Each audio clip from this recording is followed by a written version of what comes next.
Hola, me llamo Nora Benedict y voy a compartir mis pensamientos sobre mi cuento favorito de Jorge Luis Borges, que es Pierre Menard, autor del Quijote. Y como cualquier cuento de Borges, hay un montón de aspectos fenomenales que me interesan. En Pierre Menard, en particular, podemos hablar de el cuestionamiento de la autoría, o qué es un autor. Podemos hablar de la formación de el canon literario, de la tradición literaria. Podemos hablar de reescritura, de plagio, de qué es la historia verdadera de un texto. Pero lo que quería discutir, lo que más me interesa de este cuento, es el conocimiento que podemos identificar de Borges, del mundo editorial, del mundo de la producción física de los libros. Y pues el mejor lugar para empezar cualquier discusión de este cuento es al principio, ¿no? Y la primera línea de este cuento dice, y cito, la obra visible que ha dejado este novelista es de fácil y breve enumeración. Pues, ¿en qué pensamos cuando escuchamos la frase obra visible? Pues, para mí, pienso en los libros, ¿no? Pienso en la obra impresa, en lo que podemos ver, tocar y podemos examinar, ¿no? Y de hecho, a lo largo de este cuento podemos ver el uso de un vocabulario de catálogos, de cotejar, de examinar, de ver, de otra vez se va repitiendo eso de la obra visible, examinado la obra visible, ¿no? Y esto es bien importante porque justo después, en esta primera parte, digo, del cuento, tenemos precisamente una lista, una bibliografía enumerativa de la obra visible de Menard. ¿Y qué tenemos? Tenemos un soneto simbolista, tenemos varias monografías, prefacios, traducciones, borradores, etc. Y de manera interesante, no tenemos solamente títulos o descripciones de estas obras, tenemos información como si fueran libros reales, porque es Borges, así que la mayoría de ellos son cosas inventadas, ¿no? Pero tenemos estos detalles como lugar de publicación, tenemos fecha de publicación, tenemos como restos de libros reales, de libros impresos que podemos ver, tocar, leer, etcétera, ¿no?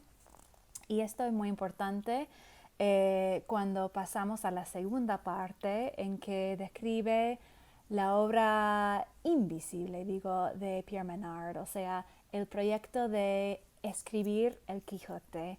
Y aquí podemos ver la descripción de esta otra obra y dice la otra, la subterránea, la interminable heroica, la impar.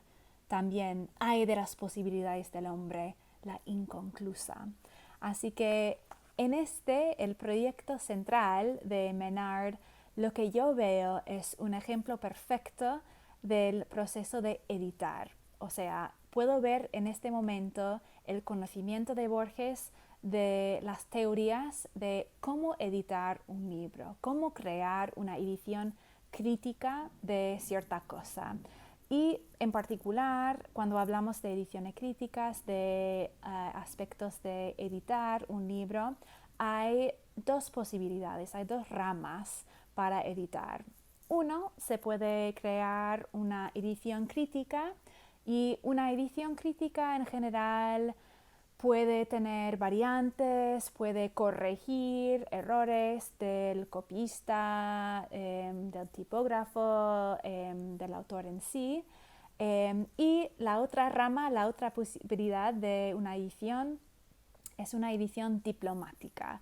Y una edición diplomática no hay introducción de cambios, no se puede cambiar nada en el texto, tiene que ser fiel a lo que ha escrito el autor aunque hay errores, etc.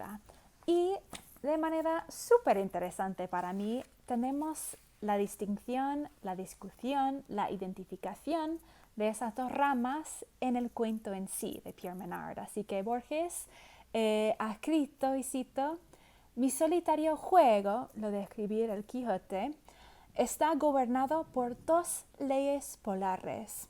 La primera me permite ensayar variantes de tipo formal o psicológico. La segunda me obliga a sacrificarlas al texto original y a razonar de un modo irrefutable esa aniquilación. Así que aquí para mí podemos ver la descripción de una edición crítica y la discusión de una edición diplomática. Y de hecho, lo que puedo ver en este proyecto de escribir el Quijote es la elección de escribir una o crear una edición diplomática del Quijote por parte de Menard. ¿Por qué? Bueno, pues a lo largo de esta segunda parte del cuento podemos ver evidencia a favor de esta interpretación. Podemos ver varios instantes en que Menard está hablando de su deseo de ser Cervantes, de llegar al siglo XVII, de tratar de aprender el español de este momento, de estudiar todo lo que estaba pasando en el mundo histórico, de guerras, etc.